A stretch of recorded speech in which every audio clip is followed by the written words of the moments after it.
ฏิบัติธรรมมันบ่ได้ยากหรอกเมื่อสติคือความระลึกนึกถึงตามความเป็นจริงว่าชีวิตนี้เกิดมากอะมีแต่แก่เก็บป่วยแล้วก็ตายทุกสิ่งทุกอย่างเป็นไปตามกรรมทุกสรรพสิ่งหาความอยู่ยั่งยืนบ่ได้มีความเกิดเป็นธรรมดาตั้งอยู่เปลี่ยนแปลงและแต่ดับเป็นธรรมดาพวกเฮานี้บ่พ้นความตายอยู่แล้วเฮา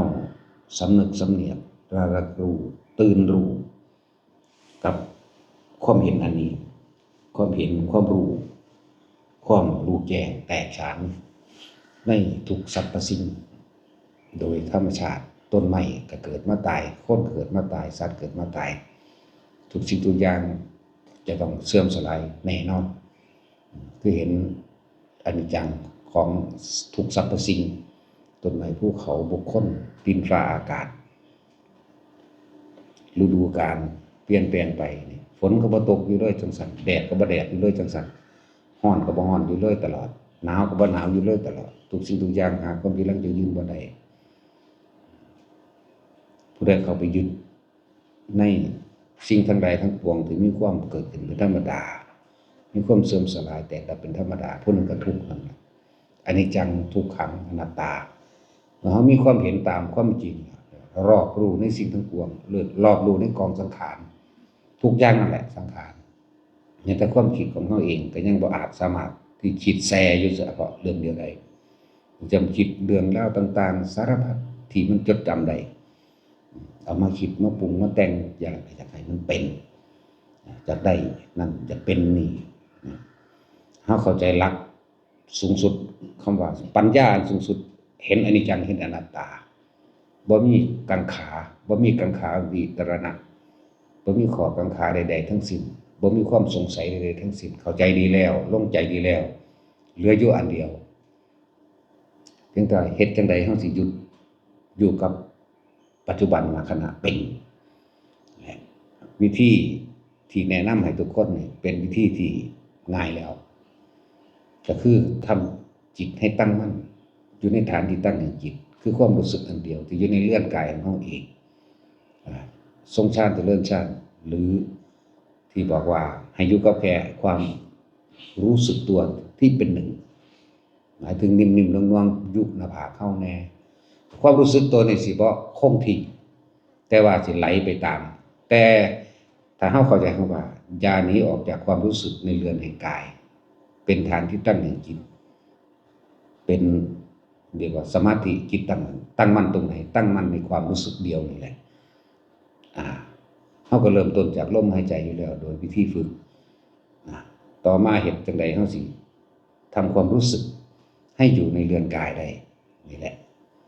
การทำให้เกิดขึ้นเป็นของทำได้ง่ายๆแต่ว่าการรักษาประคองเอาไว้เป็นของทำได้ยากทีนี้ครับก็ถ้าความรู้สึกที่ผู้ใดเฮ็ดเป็นแล้วในขั้นของผู้ฝึกผู้ปฏิบัติเป็นแล้วเฮ็ดเป็นแล้วกระทำเป็นแล้วเข้าใจดีแล้วในคำว่าฐานที่ตั้งจิตเข้าใจดีแล้วในคำว่าสมาธิแปลว่าจิตตั้งมั่นเข้าใจดีแล้วว่าเพ่งอยู่ในอารมณ์ที่เป็นหนึ่งความรู้สึกที่เป็นหนึ่งความรู้สึกที่เป็นหนึ่งคืออุเบกขาอันปราศจากความคิดนึกปรุงแต่งในความเป็นใดดีไม่เป็นแล้วก็ความรู้สึกทางกายมันจะออกมาจิตความคิดมันบ่ฟุ้งซ่านปรุงแต่งไปก่อเกิดอารมณ์ความรู้สึกพอใจไม่พอใจกับบุคคลสัตว์สิ่งของดินฟ้าอากาศตอนนี้เฮาสิทำความรู้สึกอันออกจากความไม่คิดไม่นึกมาเกิดความรู้สึกในกายอันเป็นอุเบกขาเวทนาตามธรรมดาแล้วครับความรู้สึกหรือจิตความคิดของคนสิบ่อยู่โดยปราศจากความว่างยากฉะนั้นเขาจึงมาเกาะความรู้สึกในกายไว้เกาะความรู้สึกในกายเพื่อบ่ให้ความคิดมันออกไปทางไหนเลยเป็นการสังเกตความรู้สึกในตัวเองพวกเขาเฮ็ดไปแล้วนิ่มนวลอยู่กลางหน้าผากมันถึงบาดนี้มันสิบ่อยู่กับที่เลื่อนขึ้นบนหัวมันนัวอาบน้ำบนหัวหรือหมุนในระหว่างหลังหัวเฮาเองหรือเป็นเย็นๆหรือเป็นความรู้สึกที่ เหมือนกับลมหัวกุดหมุนในหัวมั่งแพร่กระจายออกมามั่งงบเข้ามั่งเลื่อนลงกลางสมองหัวมั่งหรือมันที่เคลื่อนที่ลงมาระหว่างทำกลางอกท้องมั่งทำกลางอกมั่งนี่คือว่าเฮาอย่าเอาความคิดเฮาจะไปอย่างอื่นออกจากความรู้สึกในเรื่องกายให้แช่อยู่ในเรื่องกายมันเคลื่อนมาวัดยันนี้ออกจากร่างกายนี่เรื่องกายนี่มันเคลื่อนมาท้องกับลูกเย็นนิ่มน่วงท้องมันเคลื่อนมาทำกลางอกนิ่มน่วงกลางอกมันเคลื่อนมาบนหัวหนังศีรษะกับนิ่มน่วงมันเคลื่อนมาระหว่างการคิ้วก็อยู่กระดานหน้าผากก็อยู่จังซั่นหรือมันสิถึงแม้นว่าบางทีมันก็มาแซ่เย็นๆนึบๆตึ๊บๆอยู่ในลมก็รู้อย่าออกจากจุดหนึ่งจิตหนึ่งความรู้สึกที่เป็นหนึ่งอย่าออกละความสงสัยใดๆหายหมดขามนิวรณ์ตัวเดียวกามฉันทะมีความกังวลในความพอใจในความสงบนี่ก็เอิ้นว่ากามฉันทะเด้อเนี่ยเป็นของที่ละเอียดเฮาอาจสิตีหยาบๆความพอยินดีพอใจในรูปรสกลิ่นเสียงเลินว่ากามฉันทะนั่นเป็นของหยาบอันนี้ความพอใจในความสงบความพอใจในความตั้งมั่นก็เอิ้นกามฉันทะรูปรสกลิ่นเสียงอันนั้นเป็นเรื่องของหยาบอันนี้เป็นเรื่องของในเป็นเรื่องของความคิดเฮาปรุงแต่งอยากสงบแบบนี้อยากเป็นแบบนี้ที่มีบ่ต้องสงบก็ช่างไม่สงบก็ช่างในตรงนั้นแต่ขอให้ทุกคนอย่าหนีออกจากความรู้สึกตัวการหน้าผากหัวหน้าอกท้องแล้วแต่มันจะเคลื่อนไปอยู่ตรงนี้เลยมันจะเคลื่อนไปมันได้ก็ช่างความรู้สึกตัวอยู่ในเรือนกายคำว่าจิตมีที่ตั้งหมายถึงความคิดจิตคือหยังพวกเจ้าคิดถึงบ้านนั่นแหละมันไปตั้งอยู่บ้านนั่นแหละจิตคือความทรงจำที่เป็นคิดอยู่บ้านนั่นแหละนั่นคือมันคิดไปแล้วมันสินึกปรุงแต่งบ่กันความรู้สึกในกายเสียหายเลยคิดถึงบ้านคิดถึงสัตว์เลี้ยงคิดถึงคนลูกหลานผัวเมียออกไปแล้วความรู้สึกไปอยู่นำเขาบ่เป็นหนึ่งแล้วเด้นั่น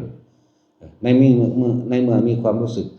ที่พอใจกับบุคคลที่รักความไม่พอใจก็ต้องเกิดเพราะเป็นของเนื่องติดกันอยู่กราบมาลมหายใจไหมเนี่ยมันก็ขึ้นมาไหมสำหรับคนที่เป็นแล้วคนที่บ่ทันเป็นก็ต้องมาฝึกเอาหลวงพ่อสอน 2-3 นาทีถ้าบ่ได้ก็ให้ไปค่อยครูฝึกสอนต่อมันเป็นของเกิดขึ้นได้ง่ายๆแต่ว่าการรักษานี่ยากอยู่แต่ว่าก็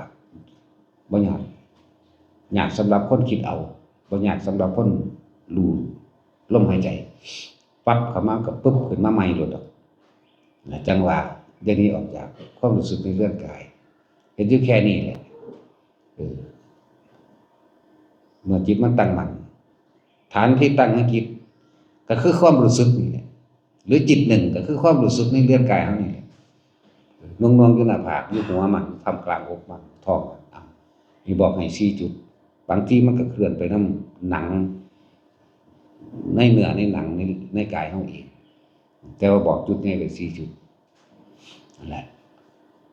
บ่ต้องสงสัยใดๆทั้งสิ้นแค่นี้มันก็ขาดแล้วที่ว่ากรรมฉันทะถ้าออกไปคิดเอาเนี่ยฟุ้งซ่านรำคาญหงุดหงิดอยู่อุทธัจจะกุกุจจะภาษามันฟุ้งซ่านรำคาญหงุดหงิดเฮ็ดให้ท้อถอยเนี่ย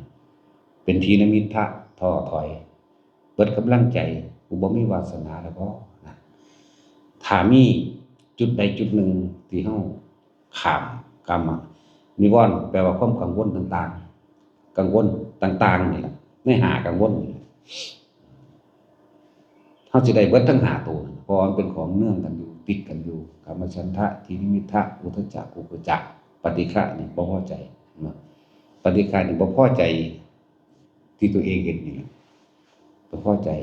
มึงคือบ่อยู่จังซี่มึงคือบ่เป็นจังซี่ปฏิฆะบ่นั่นแหละเฮ็ดไปจนเกิดความเคยชินแล้วก็แค่รู้อ่อนๆนึงได้ครับที่แรกเนี่ยเริ่มต้นการฝึกเดือน2เดือนเฮาอาจจะเข้มข้นในการเพ่งอยู่เริ่มมาชานเพ่งอยู่ในจุดเดียวนี่อย่างนี้ออกจุดเดียวนี่ คิดไปแล้วเนาะดึงมาคิดไปแล้วเนาะดึงมาบัดนี้จับจุดได้แล้วครับบ่ได้เพ่งแต่ว่ารู้สึก2-3 เดือนเท่านั้นแหละง่ายๆนึงรู้สึกได้แม้นว่าสิมีการคุยสนทนากันกับหมู่พวกก็ตามไปเดินทางไปนั่นไปนี่เห็นนั่นเห็นนี่ก็ตามความรู้สึกได้ยังมีอยู่สิเป็นคือบ่เข้มข้นแต่ว่ารู้สึกได้พวกนี้สิดึงจิตกลับได้เร็วบางทีมันก็มีคิดไปบ้างแต่ความรู้สึกได้ยังมีอยู่ความรู้สึกตัวยังมีในหน้าผากในหัวในหน้าอกก็ช่างเฮ็ดอยู่แค่นี้นั่นแหละเฮ็ดไปเถอะต่างๆกายเวทนาจิตเวทนากายรวมกันเป็นหนึ่งเรียกว่าความรู้สึกที่เป็นหนึ่งเรียกว่าจิตหนึ่งสมาธิตั้งมั่นในฐานที่ตั้งแห่งจิตเป็นจิตหนึ่งเป็นอุเบกขาความรู้สึกยังเป็นความรู้สึกอยู่ในคำว่าอุเบกขาแล้วมันจะนำเข้าไปสู่การเห็นความคิดปรุงแต่งเมื่อเห็นแล้วปั๊บแมันสิแม่นความคิดมันสิคิดกระชังดับทันทีหมายถึงดับอารมณ์เลยอารมณ์เกิดเมื่อใดเพราะว่าเฮามันตั้งมั่นดีแล้วนะจิตมันตั้งมั่นตั้งตรงนี้แหละความรู้สึกในเดือนกายตั้งมั่นตรงนิ้วน่วงหน้าผากมั่งหัวมั่งหน้ากลางหน้าอกมั่งท้องมั่งแล้วแต่มันสิเคลื่อนไปอย่างนี้ออกจากเดือนกายพอตอนมันสิคิดไปปุ๊บมันสิหยุดกึกกลับเข้ามารู้สึกตัวอารมณ์สิบ่ปนไปกับความคิดที่เกิดเรียกว่าสังขารุปเปกขายาน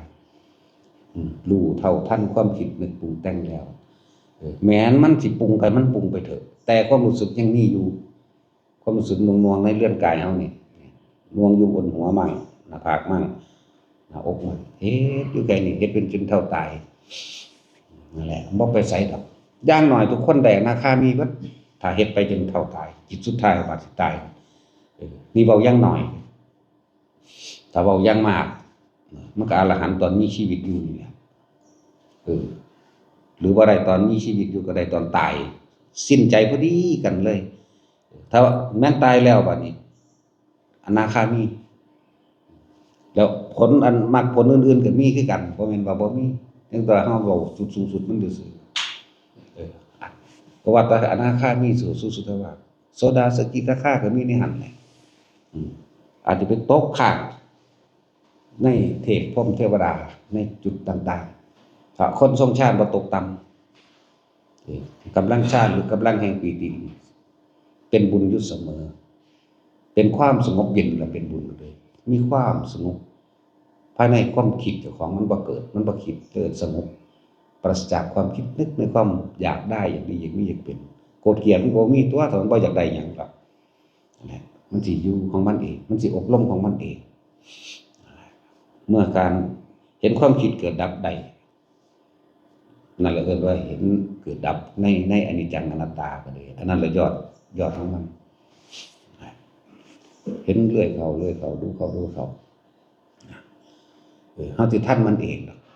เมื่อทันมันแล้วมันก็บ่มีหยังนำพาไปเกิดได้ความคิดที่ถูกหยุดความคิดที่ถูกรู้แหละมันก็เพราะว่าเฮามันมีเครื่องอยู่ความรู้สึกเฮาบ่ได้ไปอยู่นำบุคคลที่รักบุคคลที่เกลียดสัตว์ที่รักสัตว์ที่เกลียดสิ่งของอันเป็นที่รักที่หวงแหนและสิ่งของอันเป็นที่เกลียดไม่พอใจกับสิ่งของนั้นวัตถุนั้นที่ได้มาวิภวะตัณหากามตัณหาภวตัณหาวิภวะตัณหาความยินดีพอใจในความอยากใดต่างๆหรือบ่มีความปรารถนาสิไปเกิดเรื่องภวะตัณหาหรือวิภวะตัณหาพอใจหรือบ่พอใจมันก็บ่มีอีกแล้วมันสิถูกตัดนั่นแหละแต่ว่าเฮ็ดให้ตั้งมั่นอยู่จังซี่อยู่ในความรู้สึกแห่งกายทุกคนได้แน่นอนถ้าทุกคนทำได้เข้าใจว่านี่พวกเฮาอาจสิกังวลในชีวิตการหาอยู่หากินแต่ว่าก็ต้องให้มีมื้อนึงจัก 2-3 เวลาที่1ก่อนที่จะหลับเฮ็ดให้ได้เวลาที่2ก่อนที่จะลุกนี่ให้มันต่อเนื่องนะครับเวลาที่3นี่ระหว่างกลางวันเฮ็ดตอนใดก็ได้เพราะว่าสมาธินี่บ่ได้ต้องมานั่งบ่ต้องแม้ว่าบ่แม่นว่าสิเฮาสิมานั่งอยู่เบิดมื้อเบิดวันเบิดคืนขนาดนั้นเพียงแค่รักษาสติหมายถึงระลึกรู้สึกตัวอยู่ได้ทุกอริยบทที่เรียกว่าสมาธิจิตตั้งมั่นได้ทุกอริยบทจิตตั้งมั่นอย่าหนีออกจากฐานคือกายใหญ่ ปฏิฐานจอมเข้ามาอีกรวมเข้ามาอีกนิ่มนวลกลางหน้าผากมั่งบนหัวตัวเองมั่งทำกลางอกมั่งท้องมั่งเลื่อนไปเลื่อนมากก็แค่อยู่นี่แหละเองนี่ออกจากฐานทุกคนมีสิทธิ์นิพพานมันบ่ได้แม่นสิ่งที่เฮาต้องไปหวังอีกอยู่ตั้งไกลอยู่ในปัจจุบันขณะหนทางมันก็อยู่ในหูดังเฮานี่ในลมหายใจเฮานี่ผู้ใดรักษาลมหายใจได้ผู้ใดรักษาความรู้สึกในกายได้ผู้ใดรักษาความคิดบ่ให้นึกปรุงแต่งได้ว่ากายเวทนาจิตเวทนากายก็พ้นแล้วจากธรรมทั้งปวงนั่นแหละพอละ